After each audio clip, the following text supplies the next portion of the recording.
ಇದು ನಾನು ರಾಜಕೀಯ ಅಂತ ಹೇಳೋದಿಲ್ಲ. ನನ್ನನ್ನು ನಮ್ಮ ವರಿಷ್ಠರು ಗುರುತಿಸಿರೋದೇ ನನ್ನ ಒಂದು ಸಾಧನೆ.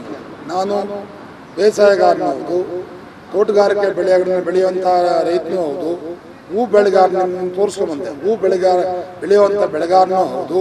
ಅದೇ ರೀತಿ ಏನು ನಾನು ಇವತ್ತು ಕೋಳಿ ಸಾಕಾಣಿಕೆಯಲ್ಲಿ ಭಾಳ ಹೆಚ್ಚಿನ ದೊಡ್ಡ ಪ್ರಮಾಣದಲ್ಲಿ ಕಾಣಿಸ್ಕೊಂಡಂಥವನು. ನಮ್ಮ ಭಾರತ ದೇಶದಲ್ಲೇ ನಾನು ಒಬ್ಬ ಒಂದು ದೊಡ್ಡ ಪ್ರಮಾಣದಲ್ಲಿ ಕೋಳಿ ಸಾಕಾಣಿಕೆಯಲ್ಲಿ ಗುರುತಿಸ್ಕೊಂಡಂಥವನು.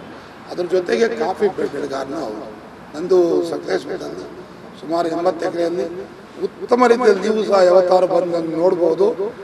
ಅಲ್ಲಿ ಯಾರೂ ಸಾಧನೆ ಮಾಡೋಕ್ಕಾಗಲ್ಲ. ಆ ರೀತಿ ಕಾಫಿ, ಮೆಣಸು, ಏಲಕ್ಕಿ ಪ್ಲಸ್ ಅಡಕೆ 4 ಬೆಳೆಗಳನ್ನ ಒಂದೇ ಕಡೆ ಬೆಳೀತಿರೋದನ್ನ ನೀವು ನೋಡ್ಬೋದು. ಮೂಲಭೂತವಾಗಿ ವ್ಯವಸಾಯ ಕುಟುಂಬದಿಂದ ಬಂದಂಥವನು. ನಮ್ಮ ತಂದೆಯವರು ಸಹ ವ್ಯವಸಾಯ ಮಾಡಿಕೊಂಡೇ ನಮ್ಮನ್ನೆಲ್ಲ ಸಾಕಿದಂಥವರು. ನಾವು ಸುಮಾರು 6ನೇ ವಯಸ್ಸಿಗೆ ವ್ಯವಸಾಯಕ್ಕೆ ಬಂದಂಥವನು. ನಾನು ಶಾಲೆಗೆ ಹೋಗಬೇಕಾದ್ರೆ ನಾನು ತೋಟದಲ್ಲಿ ಕೆಲಸ ಮಾಡಿಕೊಂಡಿದ್ದು ಮತ್ತೆ ಶಾಲೆಗೆ ಹೋಗಲಿಕ್ಕೆ ಶುರು ಮಾಡಿದಂಥವನು.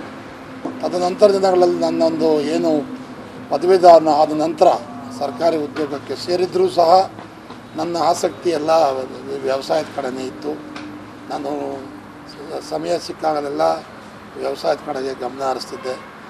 ಏನಾದರೂ ಒಂದು ಸಾಧನೆ ಮಾಡಬೇಕು, ನಾನೊಬ್ಬ ಅಧಿಕಾರಿ ಆಗಿದ್ದರೆ, ನಾನೊಬ್ಬ ರೈತನ ಮಗನಾಗಿ ಏನೂ ಸಾಧನೆ ಮಾಡೋಕ್ಕಾಗೋದಿಲ್ಲ ಅಂತ ಒಂದೇ ಉದ್ದೇಶ ಇಟ್ಕೊಂಡು ನಾನು 1995ನೇ ಇಸ್ವಿಯಲ್ಲಿ ಕೆಲಸಕ್ಕೆ ರಾಜೀನಾಮೆ ಕೊಟ್ಟು ಪೂರ್ಣ ಪ್ರಮಾಣದಲ್ಲಿ ನಾನು ಒಂದು ವ್ಯವಸಾಯಗಾರನಾಗಿ ಬಂದೆ. ನಂದೇನಿವತ್ತು ವ್ಯವಸಾಯ ಮಾಡ್ತಿದ್ದೀನಿ, ಇದೆಲ್ಲ ನಮ್ಮ ತಂದೆ ಕೊಟ್ಟಂಥ ಆಸ್ತಿ ಅಲ್ಲ. ನಮ್ಮ ತಂದೆಯಿಂದ ನಾನು ಯಾವುದೇ ರೀತಿ ಆಸ್ತಿ ಪಡೆದಿಲ್ಲ.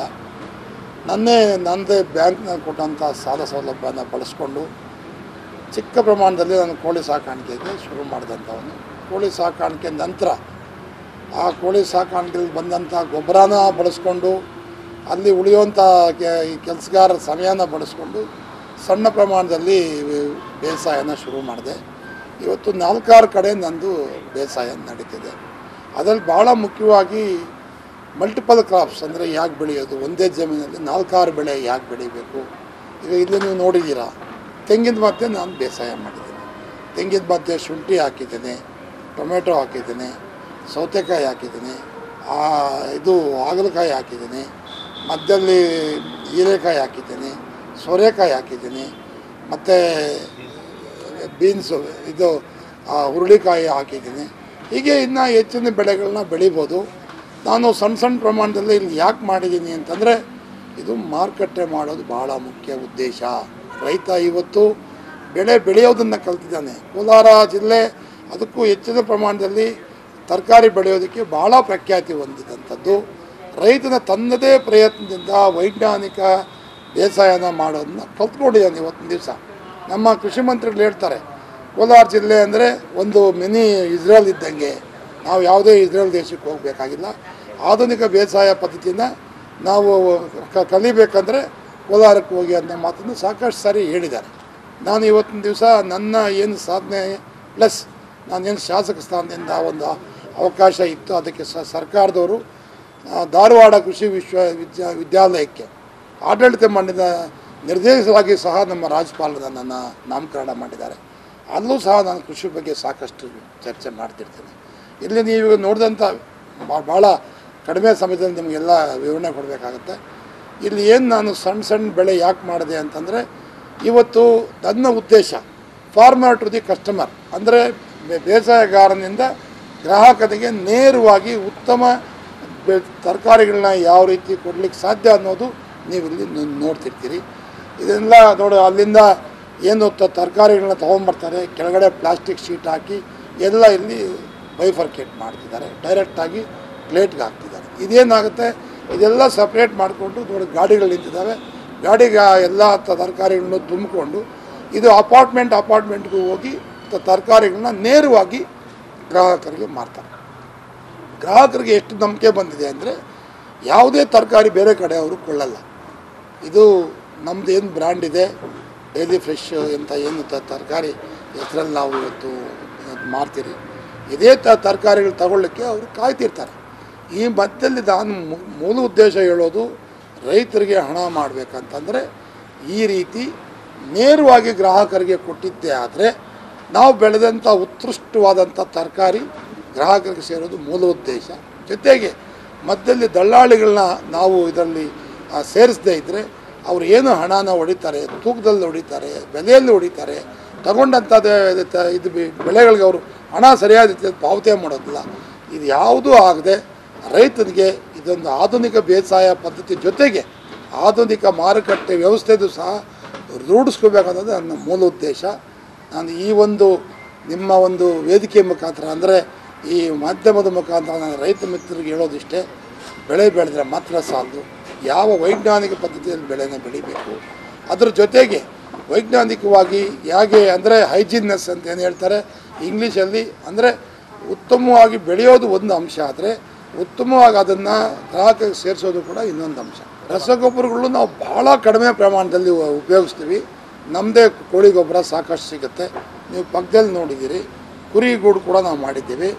ಕುರಿಗಳಲ್ಲಿ ಇದೇನು ಇದು ಉಳಿಯುತ್ತೆ ಇತ್ತು ತರಕಾರಿಗಳು ಮಾರಾಟಕ್ಕೆ ಯೋಗ್ಯವಾದ ತರಕಾರಿಗಳು ಏನು ಮಾಡ್ತೀವಿ ಅದನ್ನು ಕುರಿಗಳಿಗೆ ಹಾಕ್ತೀವಿ. ಗಡ್ಡೆಕೋಸು ಆಗ್ಬೋದು, ಹೂಕೋಸು ಆಗ್ಬೋದು, ಟೊಮೆಟೊ ಎಲ್ಲ ತ್ಯಾವುತ್ತೆ ತಿಂತವೆ. ಅದು ನಮಗೆ ಕುರಿಗಳಿಗೆ ಆಹಾರನೂ ಆಗುತ್ತೆ, ಅದ್ರ ಬೀಳೋವಂಥ ಗೊಬ್ಬರ ಕೂಡ ಬೆಳೆಗಾಗುತ್ತೆ. ಇದ್ರ ಜೊತೆಗೆ ನಾವು ಹೊರಗಡೆ ಕೂಡ ದನದ ಗೊಬ್ಬರನ ಶೇಖರಣೆ ಮಾಡಿ ಅದನ್ನು ಕಾಂಪೋಸ್ಟ್ ತಯಾರು ಮಾಡಿ ಜೊತೆಗೆ ಕೋಳಿ ಗೊಬ್ಬರ ಪ್ಲಸ್ ದನದ ಗೊಬ್ಬರ ಎರಡನ್ನೂ ಕಾಂಬಿನೇಷನಲ್ಲಿ ಬಳಸಿ ಇದಕ್ಕೆ ತೋಟಕ್ಕೆ ಬಳಸ್ತೀವಿ. ಅದರ ಜೊತೆಗೆ ಭಾಳ ಕಡಿಮೆ ಪ್ರಮಾಣದಲ್ಲಿ ಅಂದರೆ ಇದು ಪೋಷಕಾಂಶಗಳ ಕೊರತೆ ಯಾವ್ಯಾವುದು ಆಗ್ತದೆ ಸಾವಯವ ಗೊಬ್ಬರದಲ್ಲಿ ಅದಕ್ಕೆ ಮಾತ್ರ ನಾವು ರಸಗೊಬ್ಬರಗಳು ಯೂಸ್ ಮಾಡ್ತೀವಿ. ಮತ್ತು ಈ ಏನು ಔಷಧಿ ಪ್ರಮಾಣವೂ ಅಷ್ಟೇ, ನಮ್ಮ ತೋಟಕ್ಕೆ ಎಲ್ಲ ಭೂಮಿಗಿಂತ ಮೇಲ್ಮಟ್ಟದಲ್ಲಿ ಚಪ್ರ ಹಾಕಿ ಬೆಳೆಯೋದ್ರಿಂದ ಇದಕ್ಕೆ ಔಷಧಿ ಮತ್ತು ಪೆಸ್ಟಿಸೈಡ್ಸ್ ಅಂತ ಏನು ಹೇಳ್ತೀವಿ ಅತೀ ಕಡಿಮೆ ಪ್ರಮಾಣದಲ್ಲಿ ನಾವು ಬಳಸ್ತೀವಿ. ಇದರಿಂದ ಏನು ತರಕಾರಿ ತಿನ್ನುವಂಥ ಗ್ರಾಹಕರಿಗೆ ಯಾವುದೇ ರೀತಿ ದುಷ್ಪರಿಣಾಮ ಆಗುತ್ತೆ. ಮಲ್ಟಿಪರ್ಪಸ್ ಹೆಚ್ಚಿನ ಪ್ರಮಾಣದಲ್ಲಿ ನಾವು ಬೆಳೆದ್ಬಿಟ್ರೆ ಒಂದೇ ಬೆಳೆ ಪೂರ್ತಿ ಹಾಕ್ಬಿಟ್ಟಾಗ ಒಂದೇ ಬೆಳೆ ತೊಗೊಂಡೋದ್ರೆ ಗ್ರಾಹಕರಿಗೆ ಎಲ್ಲ ತರಕಾರಿ ಸಿಗಲ್ಲ. ಸಣ್ಣ ಸಣ್ಣ ಪ್ರಮಾಣದಲ್ಲಿ ನಾವು ತರಕಾರಿ ಬೆಳೆದಾಗ ಎಲ್ಲ ತರಕಾರಿನೂ ಒಂದೇ ಗಾಡಿಯಲ್ಲಿ ಒಂದೇ ರೂಪದಡಿ ಗ್ರಾಹಕ ಕೊಡ್ಲಿಕ್ಕೆ ಸಾಧ್ಯ ಆಗುತ್ತೆ. ಎಲ್ಲ ಬೆಳೆಗಳಿಗೂ ಸಮಾನಾಂತರವಾಗಿ ಬೆಲೆ ಸಿಗುತ್ತೆ. ಇದು ನೋಡಿ, ಈಗ ಮಳೆ ಬಂದು ಎಲ್ಲ ಕಡೆ ಬೆಳೆ ಹೋಗಿದೆ, ನೀವು ನೋಡಿದ್ದೀರಿ. ಯಾಕೆ ಅದ್ರಲ್ಲಿ ಹೋಗಿಲ್ಲ ಅಂತಂದರೆ ಅದಕ್ಕೆ ಟ್ರೆಂಚ್ ಮಾಡಿ ಏನು ಮಳೆ ನೀರು ಬರ್ತದೆ ಎಲ್ಲ ನೀರು ಹೊರಕ್ಕೆ ಹರ್ಕೊಂಡು ಹೋಗ್ತದೆ. ಅದಕ್ಕೆಲ್ಲ ಏನು ಮಲ್ಚಿಂಗ್ ಪೇಪರ್ ಹಾಕಿದ್ದೀವಿ. ಮಲ್ಚಿಂಗ್ ಪೇಪರ್ ಹಾಕಿದಾಗ ಒಂದು ಕಳೆ ಬರಲ್ಲ, ಇನ್ನೊಂದು ನೀರಿನ ಅಂಶ ಭೂಮಿಗೆ ಇಳಿಯಲ್ಲ. ಅದೆಲ್ಲ ಮಾಡಿದಾಗ ನೀವು ಇಷ್ಟು ಮಳೆ ಬಂದು ಎಲ್ಲ ಕಡೆ ಬೆಳೆ ಹೋಗಿದ್ರು ಕೂಡ ನೀವು ಶುಂಠಿ ನೋಡಿದ್ದೀರಿ. ಶುಂಠಿನ ಬೇಸಿಕ್ಕಾಗಿ ನಾವು ಮಳೆ ಆಶ್ರಯದ ಅಂದರೆ ಮಲೆನಾಡಲ್ಲೇ ಹೆಚ್ಚಿಗೆ ಬೆಳಿತೀರಿ. ನಾವು ಇಲ್ಲೂ ಸಹ ಈ ಸಾರಿ ಶುಂಠಿನ ಹಾಕಿ ಎಲ್ಲ ಕಡೆ ಬೆಳೆ ನಾಶ ಆಗಿದ್ದು ಕೂಡ ನಾವು ಒಳ್ಳೆ ಪ್ರಮಾಣದಲ್ಲಿ ಬೆಳೆ ಬೆಳಿತೀವಿ. ನೀವು ನೋಡಿರ್ಬೋದು, ಇದು ಶುಂಠಿ ಮಧ್ಯದಲ್ಲಿ ಈ ಏನು ಅರಳೆ ಗಿಡ ಅಂತ ಹೇಳ್ತಾರೆ, ಹರಳೆಣ್ಣೆಗೆ ಬೆಳೆಸುವಂಥ ಬೀಜ ಕೂಡ ಬೆಳಿಬೋದು. ಹರಳೆಣ್ಣೆ ನಿಮ್ಗೆ ಗೊತ್ತಿದೆ ಎಷ್ಟಿದೆ, ಅದು ನಮ್ಮದು ಆಯುರ್ವೇದಿಕ್ ಗುಣ ಉಳ್ಳಂಥ ಎಣ್ಣೆ. ದೇಹಕ್ಕೆ ಒಂದು ಮಸಾಜ್ ಮಾಡ್ಕೊಳ್ಳಿಕ್ಕೆ, ತಲೆಗಿಡಲಿಕ್ಕೆ ಅದು ಹೆಚ್ಚಿಗೆ ಉಪಯೋಗಿಸ್ತಾರೆ. ಈ ರೀತಿ ಒಬ್ಬ ರೈತನಾಗಿ ಒಂದು ಒಳ್ಳೆ ಬೆಳೆ ಬೆಳಿಬೇಕಾದ್ರೆ ಇಂಥ ಬೆಳೆಗಳನ್ನೇ ಬೆಳಿಬೇಕು. ಆದಾಯದ ಬಗ್ಗೆ ನೀವು ಕೇಳಿದ್ರಿ, ಕನಿಷ್ಠ ಪಕ್ಷ 1 ಲಕ್ಷ ಆದರೂ ಒಂದು ಎಕರೆಗೆ ಉಳಿಯುತ್ತೆ. ಇಂಥ ಕನಿಷ್ಠ ಬೆಲೆ ಬಂದರೂ ಕೂಡ 1 ರಿಂದ 4 ಲಕ್ಷ ತನಕ ಒಂದು ಎಕರೆಗೆ ಇದರಲ್ಲಿ ಖಂಡಿತ ಸಂಪಾದನೆ ಮಾಡಬೇಕು. ಇದು ನಾನು ರಾಜಕೀಯ ಅಂತ ಹೇಳೋದಿಲ್ಲ, ನನ್ನನ್ನು ನಮ್ಮ ವರಿಷ್ಠರು ಗುರುತಿಸಿರೋದೇ ನನ್ನ ಒಂದು ಸಾಧನೆಗಳು. ನಾನು ಬೇಸಾಯಗಾರನೂ ಹೌದು, ತೋಟಗಾರಿಕೆ ಬೆಳೆಗಳನ್ನ ಬೆಳೆಯುವಂಥ ರೈತನೂ ಹೌದು, ಹೂ ಬೆಳೆಗಾರ ನಿಮ್ಗೆ ತೋರಿಸ್ಕೊಂಬಂದೆ, ಹೂ ಬೆಳೆಯುವಂಥ ಬೆಳೆಗಾರನೂ ಹೌದು. ಅದೇ ರೀತಿ ಏನು ನಾನು ಇವತ್ತು ಕೋಳಿ ಸಾಕಾಣಿಕೆಯಲ್ಲಿ ಭಾಳ ಹೆಚ್ಚಿನ ದೊಡ್ಡ ಪ್ರಮಾಣದಲ್ಲಿ ಕಾಣಿಸ್ಕೊಂಡಂಥವನು. ನಮ್ಮ ಭಾರತ ದೇಶದಲ್ಲೇ ನಾನು ಒಬ್ಬ ಒಂದು ದೊಡ್ಡ ಪ್ರಮಾಣದಲ್ಲಿ ಕೋಳಿ ಸಾಕಾಣಿಕೆಯಲ್ಲಿ ಗುರುತಿಸ್ಕೊಂಡಂಥವನು. ಅದ್ರ ಜೊತೆಗೆ ಕಾಫಿ ಬೆಳೆಗಾರನೂ ಹೌದು. ನಂದು ಸಕಲೇಶ್ಪುರದಲ್ಲಿ ಸುಮಾರು 80 ಎಕರೆಯಲ್ಲಿ ಉತ್ತಮ ರೀತಿಯಲ್ಲಿ ನೀವು ಸಹ ಯಾವತ್ತಾರು ಬಂದು ನೋಡ್ಬೋದು. ಅಲ್ಲಿ ಯಾರೂ ಸಾಧನೆ ಮಾಡೋಕ್ಕಾಗಲ್ಲ. ಆ ರೀತಿ ಕಾಫಿ, ಮೆಣಸು, ಏಲಕ್ಕಿ ಪ್ಲಸ್ ಅಡಿಕೆ 4 ಬೆಳೆಗಳನ್ನ ಒಂದೇ ಕಡೆ ಬೆಳೀತಾ ಇರೋದನ್ನ ನೀವು ನೋಡ್ಬೋದು. ಅದು ಕಾಫಿ ಬೆಳೆಗಾರನೂ ಸಹ ಹೌದು. ನನ್ನ ಸಾಧನೆ ನಾನು ನೋಡಿ ನನಗೊಂದು ಗುರುತು ಕೊಡಬೇಕು, ಇದನ್ನು ಬಂದು ಸದನದಲ್ಲಿ ಸರ್ಕಾರಕ್ಕೆ ಒಂದು ಮುಟ್ಸುವಂಥ ಕೆಲಸ ಮಾಡ್ತಾರೆ ಅಂತ ಗಮನಿಸ್ಕೊಂಡೇ ನನ್ನನ್ನು JDS ಪಕ್ಷದ ವರಿಷ್ಠರು ಶಾಸಕನಾಗಿ ಮಾಡಿರೋದು. ರಾಜಕಾರಣ ಅಂತಂದರೆ ನಾನೇನು ರಾಜಕಾರಣಿಯಾಗಿ ಬೆಳೆದೋನಲ್ಲ, ರಾಜಕಾರಣಿಯಾಗಿ ಗುರುತಿಸ್ಕೊಳ್ಳೋಕ್ಕೂ ನನಗೇನು ಅಂತ ಇಷ್ಟ ಇಲ್ಲ. ನನ್ನ ಸಾಧನೆ ನೋಡಿ ನನ್ನನ್ನು ಶಾಸಕ ಮಾಡಿದೆ.